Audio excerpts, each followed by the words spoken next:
Generally we call that being reactive or being, kind of playing the victim. Like, this happened to me, and I'm not in control of that thing. These are the shoes today. They're just like, normal sneakers. Yeah. Area and each pocket is so unique. You really have to understand what's going on. All right, welcome back to the next episode of Realty Talk Podcast, your favorite podcast on the planet, all things real estate. Yeah. What's up? Oh, well, first, Big we week. need to, for our new listeners, I need to introduce this man I'm excited to my right. get into all of the details. Yes, I missed the intros. Paul Fix It All Hansen. It's stuck. Yes. It's official. Paul Fix Yes. Well, I do have a funny story related to that. I don't know if I've said on the podcast before, we have this really big avocado tree in our backyard. Okay. And like hundreds of avocados a month. That's great. It's wild. Lucky you. Well, kind of. But I did not fix this one. So we have squirrels that come and take the avocados. Yeah. And I just call that like tax. Yeah. Like, okay, Yeah, no they big get deal. some of them, yeah. But so the last 2 weeks, before we're going to bed, I always check kind of the front and backyard. Yeah. 2 weeks ago, I saw a skunk in our backyard. Oh, no. And it was like playing around with the avocado and eating it. Oh, no. And I'm like, well, I probably need to figure that out and fix it. So this is last night, and it's maybe 10:30. I'm getting ready to go to bed. And I go out, and there's 2 skunks in the backyard. There's like a family of skunks in the neighborhood. So the first time I saw it, I chased it out of the backyard with the hose. Oh, that is daring of you to do that. Yeah, well, yeah. It went to my neighbor's house. So I'm like, okay, it's living there. Yeah. Or they're living there now. Yeah. Last night, I sprayed the hose to try to get it out. One left. The other one went on the other side of our home where it can't get out. Oh, and then that's where our AC condenser is. Oh, no. And so the girls are asleep, and I'm like, oh, no. If this thing gets agitated and upset, it's going to spray in our AC. Like into the house. Yes. Yeah. And so I was out there for 30 minutes last night trying to figure out how to get this thing away. So I'm like climbing over the fence in our front yard and like spraying a little water bottle to try to get it go the other direction. I mean, it wasn't super agitated, but oh man, I don't know that I fixed it. I just went to bed finally. I'm like, okay, well, he's not like upset and he's not like indicating he's going to spray me. Yeah. But I did not fix that one. Good thing you don't have a dog. I mean, we did. Yes. That might have helped. I don't know. I have had both dogs sprayed from skunks in my backyard.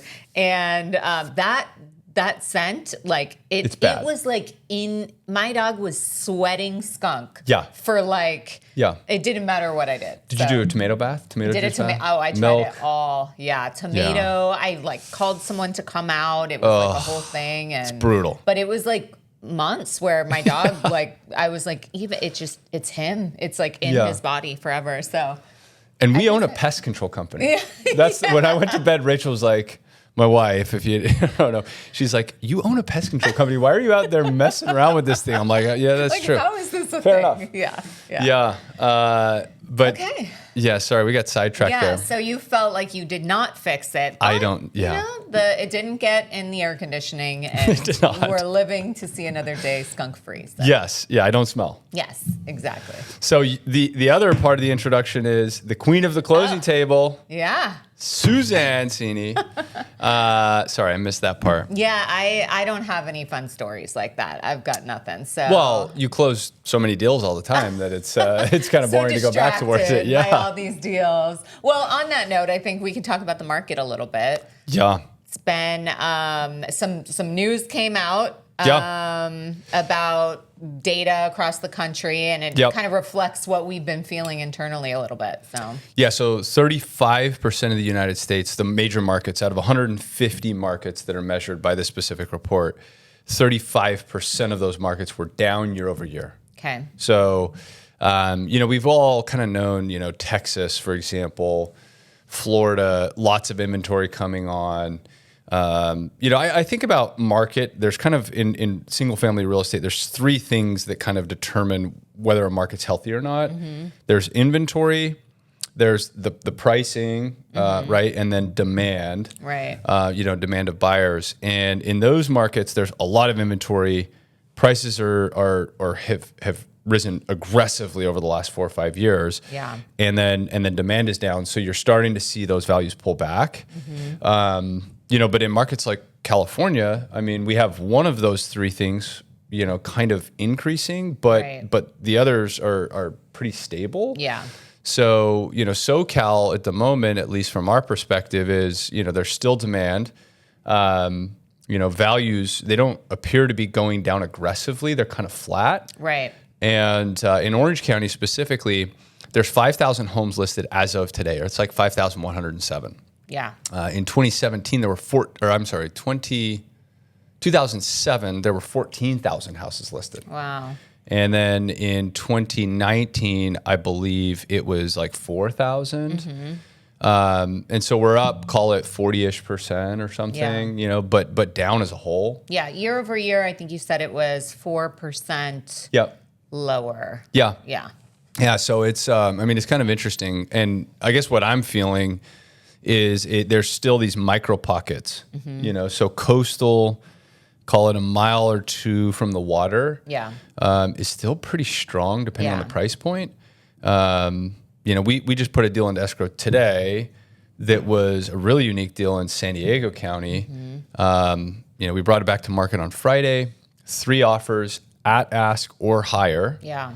And really aggressive terms, 21-day close, waiving contingencies.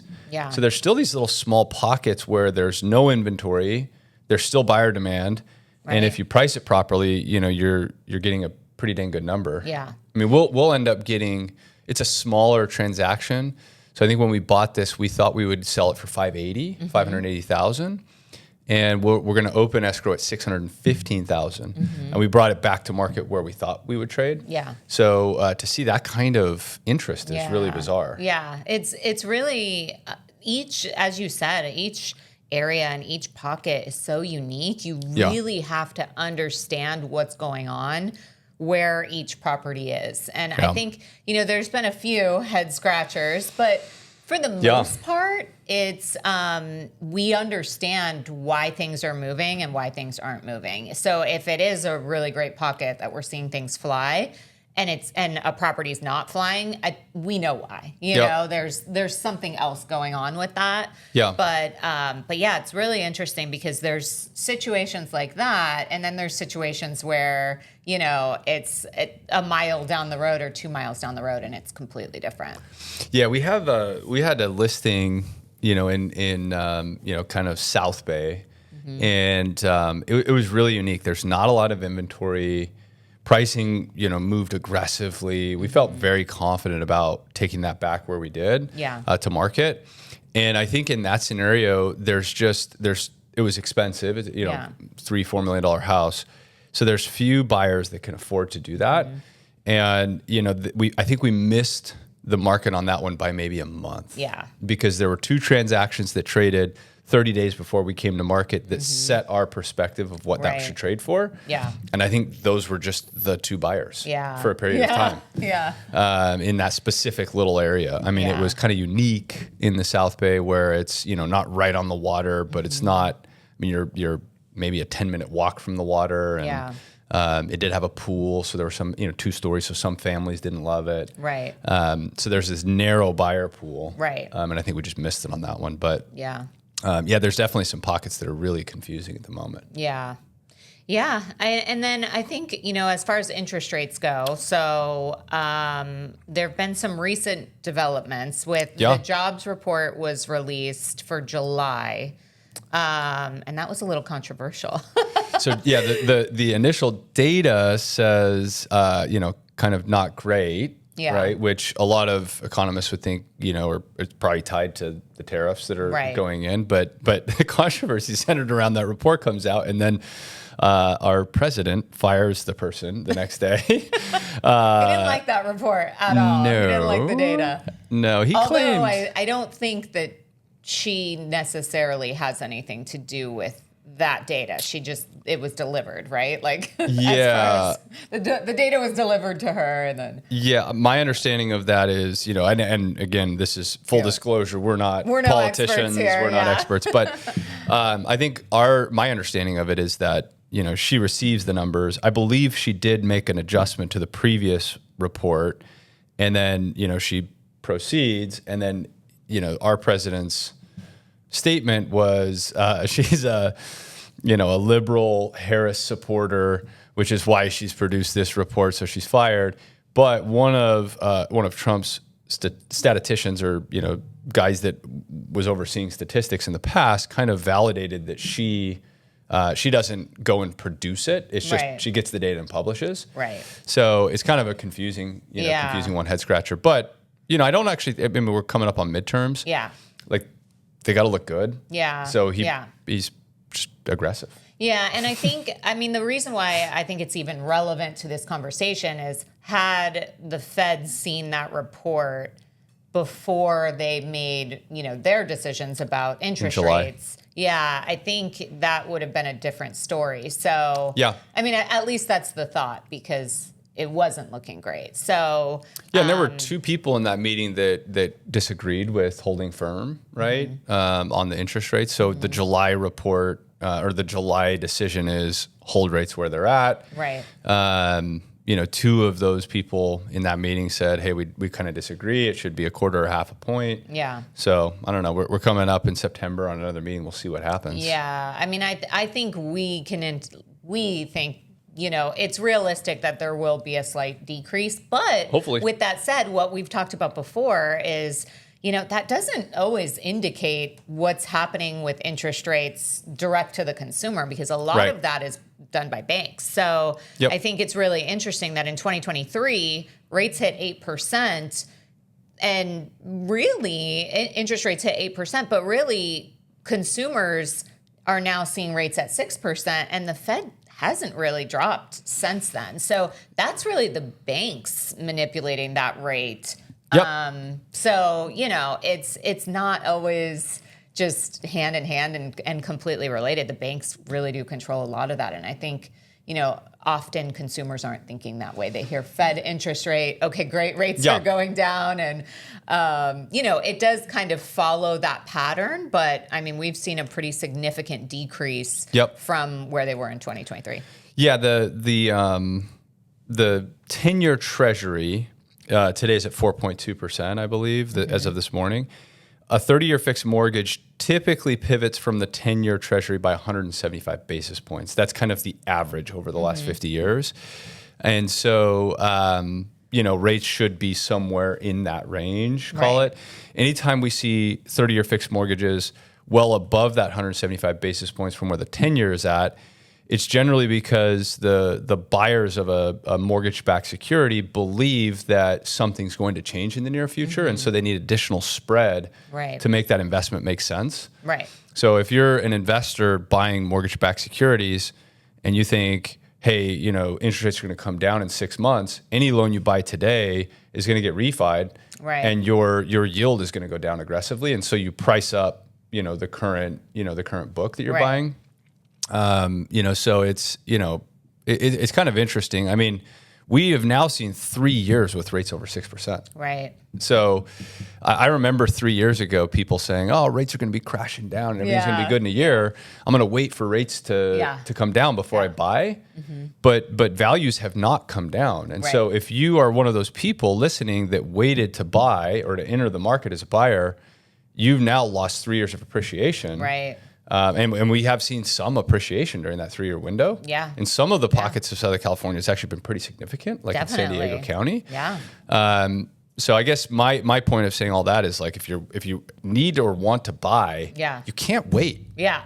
There's always going to be something. Always. There's always a reason not to, And there's really no data points that would suggest that we're going to see some sort of a real estate collapse. People are talking about it. Yeah. And I do think there are certain markets in the U.S. where that's absolutely happening. Austin, Texas is probably down 25%, in terms of values, because there's so much supply. Right. And everyone moved there during COVID, and they're like, oh, it's fucking hot. And there's bugs everywhere, and there's not as many jobs as we thought. Yeah. And so, I think, but California, it's a little different. We still have a supply problem dating back to 2008. Yeah.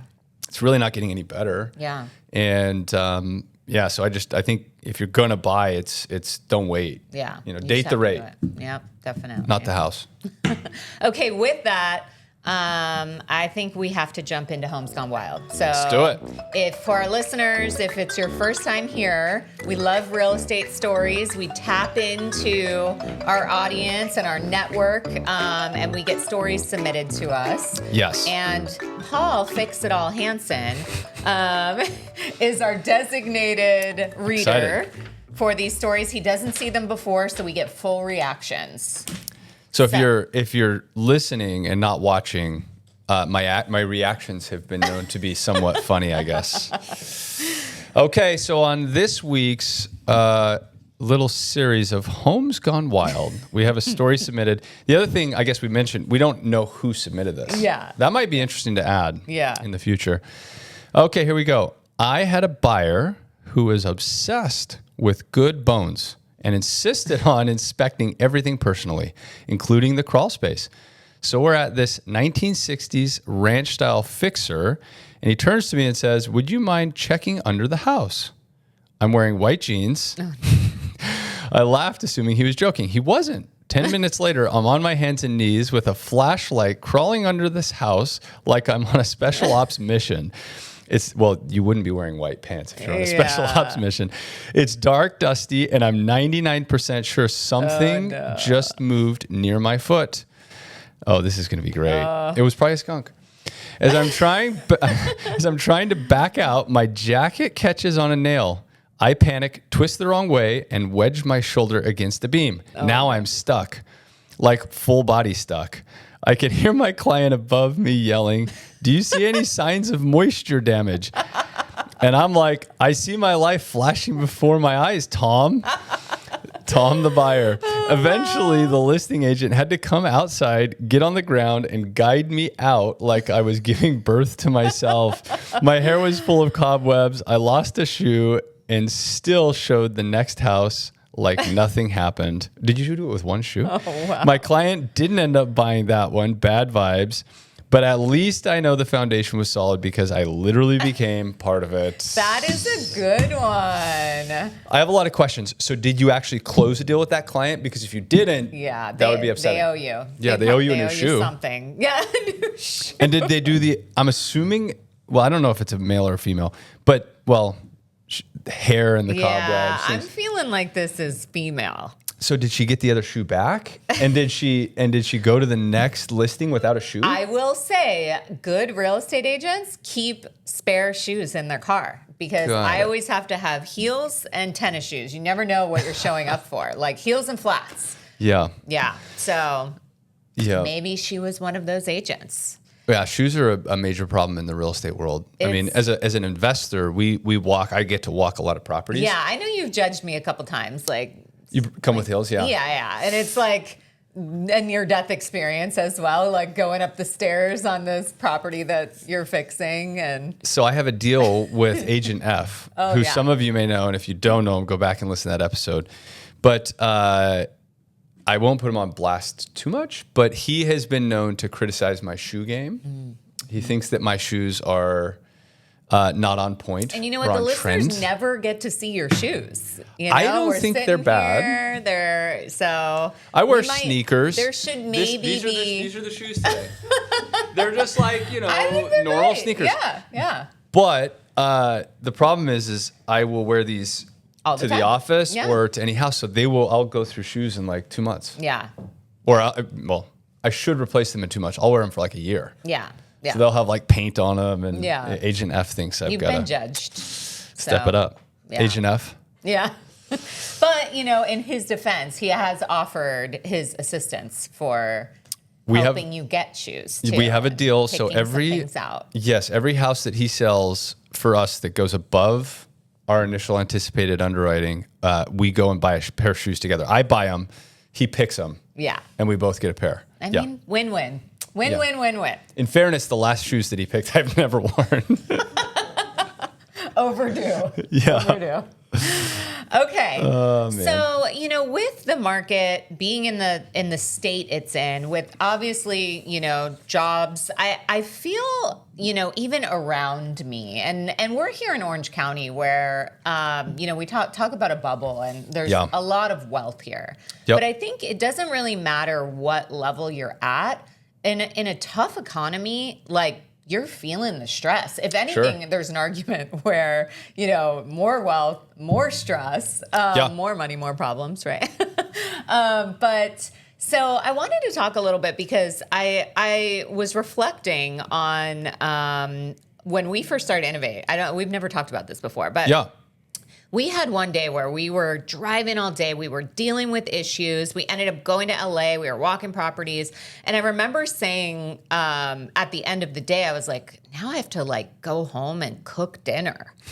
And I remember you were like, I have to go home and be a dad, And so it was one of those moments where I was like, you know what? Like, yeah, I have to go home and cook dinner and deal with it's fine. Like, it's really not a big deal, but everybody has something, right? Like, everyone has outside of work, they have responsibilities, they have things going on at home. And so I think I guess what I want to talk through is I think it would be really valuable for all of the entrepreneurs that we work with and talk to. And I mean, that's what real estate agents are. They're entrepreneurs. And I think everyone's feeling a significant amount of stress and pressure in this market. So I wanted to talk through a little bit, like, what do you do in that situation? We're all feeling stress. We're all feeling pressure. We're feeling the market as it is. And what advice can we give to our agents and our listeners that are probably feeling the same thing in this economy? Yeah. No, I think it's a great question. I'm going to pull up my phone quickly because I have I have a friend who's in the middle of a really, really, really, really complicated transaction / negotiation. I can't give any more details than that. But, I've been working with him for 3 months, just talking about, how he's feeling or how he's going to go through the transaction, strategizing on what to do. But it's a pretty big deal for him and his family and the future. Yeah. And, this morning, so yesterday he told me that, 9 a.m. is the meeting. And I was thinking about him last night and this morning. And what I wrote him was, stay strong, make them wonder how you're still smiling. And so, to me, I think the underlying, challenge or where people maybe get stuck is that, whatever your biggest issue is right now is your biggest issue. But in the grand scheme of things, it could be way worse. Right. Or it could be way better. I mean, there's, but it's very personal. Yeah. And ultimately, I think one of the most disingenuous things that we could say to another human is, I know what you're feeling. Because ultimately we don't know what each other's feelings are like. Right. I mean, if I'm happy and you're happy, we're both kind of happy and we know what that feels like, but ultimately I don't know what that means to you. Yeah. And so, at the end of a month or quarter or whatever the time frame is, when there's a lot of stress, I tend to go back to just being really grateful that I'm in a position to feel, stress or pressure, because I believe that, stress and pressure are positive things. Yeah. I'm a very physical person, so if I want to become stronger or faster at running or better at swimming, you have to go backwards. You have to tear your muscles down for them to regrow stronger. Yeah. And if you're unwilling to do that, if you're unwilling to put yourself in an uncomfortable environment, then you'll probably never improve. And I think that's where most people get stuck. They want everything now and they want to feel good. Right. But they don't want to, they don't like the feeling or the emotion of stress and pressure and, failure. Yeah. But I think those are incredible tools. Yeah. For growth.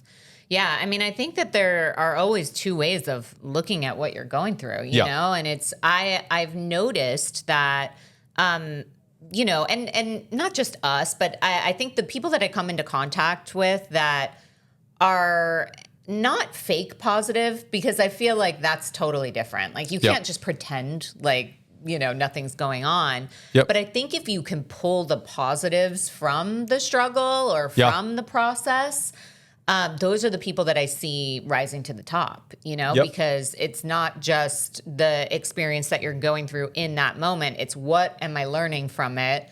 how am I going to be better in the future, and where is this going to put me? And I think it's really important to look at it from that lens versus looking at it through just, waking up, stressing out, avoiding the issue and taking a more negative approach. And I think, yes, it's often easier said than done. And a lot of people, might not be able to, in that moment, see that. Yep. But I think it, when you are and when you do, that's what pulls you out of it, Yeah, I think what we're both saying, is that, and this is an aggressive statement, right? But if somebody is really upset and, again, this is aggressive, so disclosure to everyone, if somebody were suicidal, they generally say a very simple phrase, I cannot live with myself. Mm.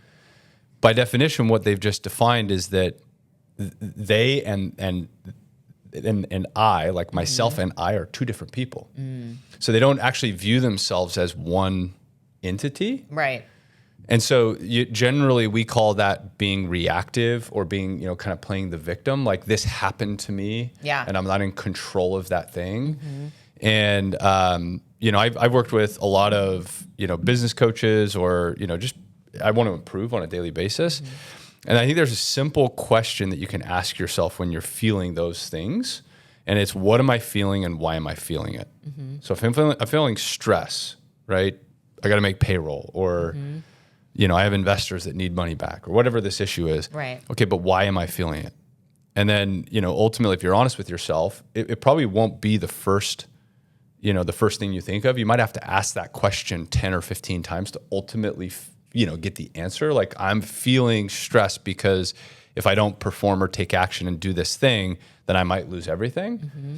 And if you ask that question one more time, like, well, why am I feeling it? Right? Then you'd find like, oh, I'm afraid that if I lost everything, I wouldn't be able to restart. Right. Right. Which is kind of illogical. It's not like your life is going to die if you didn't make payroll or something. Right.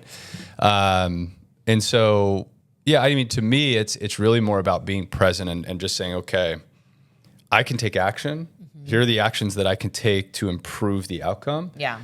And if I just get 1% better every day in any one of those areas, after a year, I'm 300% better. Yeah. So if today I'm financially strained and I need to improve, or if I'm a real estate agent and I've only transacted once in the last year, I just have to get 1% better on a daily basis. Fast track a year later, you're going to close 3. You're going to get 300% better. Yeah. Right? Now, some people probably look at that and go, well, I need 10. I don't want to do 3. Well, okay, then wait one more year. Work really hard. 3 will turn into 9, right? Yeah. But I don't know if that answers the direct question. I think also there are so many uncontrollables, right? And it's like, you can focus on the uncontrollables or you can focus on what you can do to improve your situation. So, I think, but you have to make that call and make that change. And I think that's the hardest part. So I feel it's really easy to get caught up in talking about the market and talking about interest rates and, but we've seen, we lived through 2008. I was in the lending world at that time. And, the top performers in 2008 were the top performers consistently. It didn't matter what year or what was going on with the market, because that wasn't part of the equation. So I think, you're absolutely right. And I think, focusing on what you can actually change is really where you'll see the biggest difference. Yeah, I don't know. I'm probably a bit, sadistic to a certain degree because I really enjoy the tougher parts. Yeah. The struggle. Yeah. The projects, right? I'll give you the example of, running, for example. I call it going to the pain cave.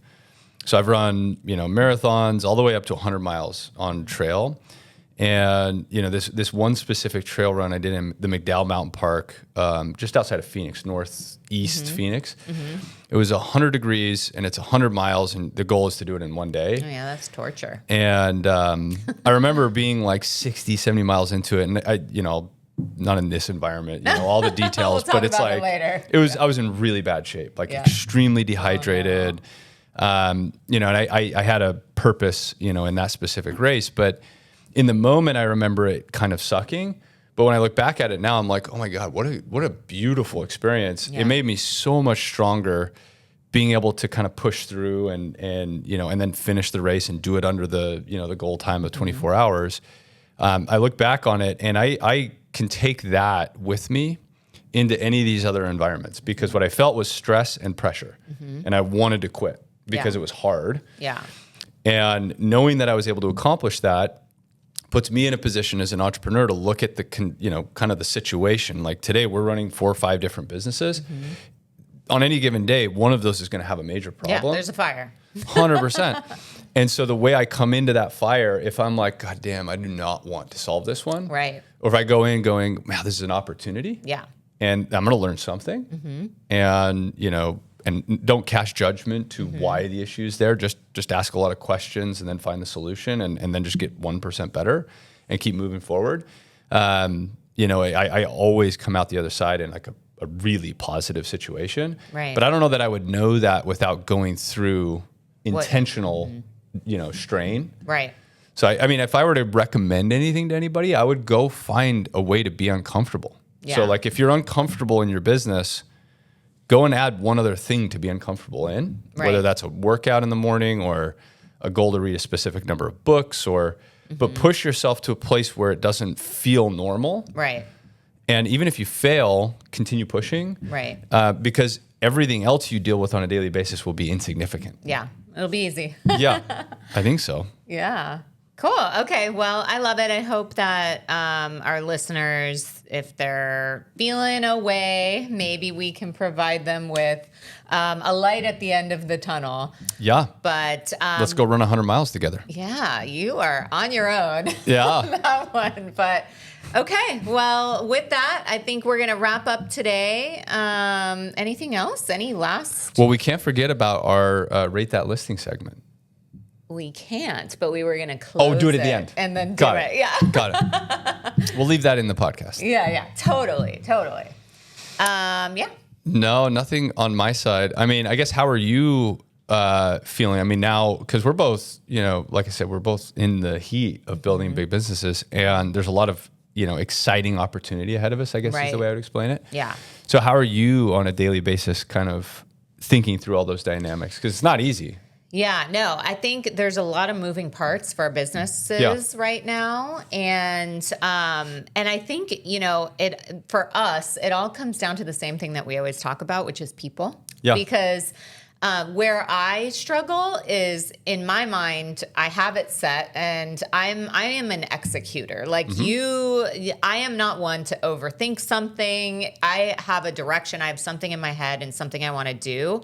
I just do it. Yep. And I think that is one of my strengths. Like if I'm going to put something together, I think you can pick apart anything. Yeah. But sometimes I will put something out there and maybe it wasn't the best, but again, I think we're talking about learning and everything else, but I think one of my strengths is just doing. Yeah. And I think, we're in a place right now where we're, working with other people and doing things with other people. And so really just for me, it's more just, I just want to get things moving, So I think aligning, and it's all really positive and it's all really great and it's all conversations and visions that need to come together and be had.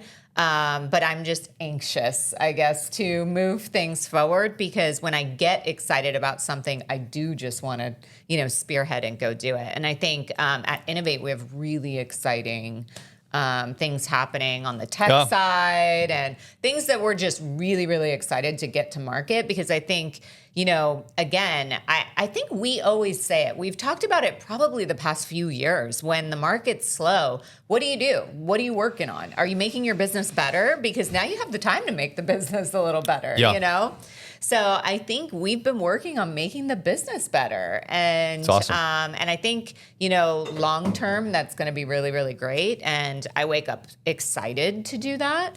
But with that obviously comes, the reality of, Sure.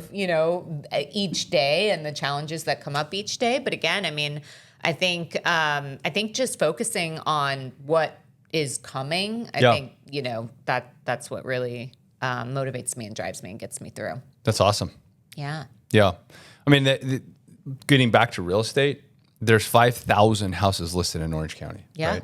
And we're not just working in Orange County, but I mean, I don't know the exact number, but that means there's probably gonna be 10 or 15,000 transactions this year, which means there's 30,000 commission opportunities, call it, or 20,000 commission opportunities. Yeah.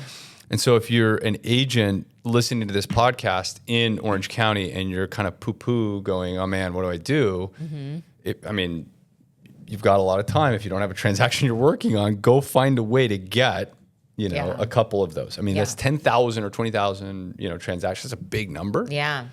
All you got to do is get a few of them. Yeah. If you want it bad enough, you can make it happen. It's there. Yeah. Yeah. It's an incredibly abundant envinement, even in a down market. Right. You just have to be better. Right. Right. Right. But it's easy. That's an easy thing to say, especially from our position, because if you're the agent that is struggling and you don't have guidance or, you don't necessarily know which actions to take, that probably means you're not at Innovate. Yeah. And so then come here. Yeah. But if you are at Innovate listening and you're struggling with that, you probably need to jump into a mentorship program or, find somebody that can help you, guide you through those actions, right? Yeah, I think on the mentorship program, I feel, that's something we should touch on just in general briefly, and we can have more conversations about it. But, it's not just about how to get more deals. I think we work on, in real estate, it's an interesting world to be in as an independent contractor. Yep.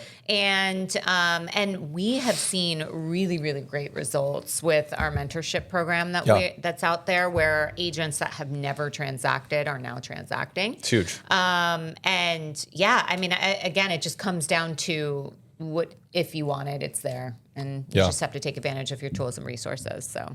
Yeah, we should double click on that. Maybe in one of the next episodes, we'll dive into how we run a mentorship program. Yeah. That'd be cool. Okay. All right.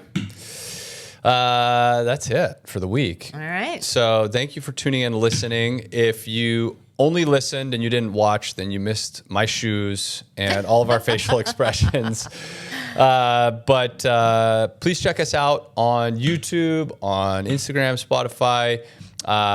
Subscribe, hit the subscribe button. That helps us out a lot. We're in the business of putting out content that we think is relevant, in the real estate world, but obviously we touch on a lot of other things. And so please share this with anybody you think would be a valued listener, and we'll see you on the next week.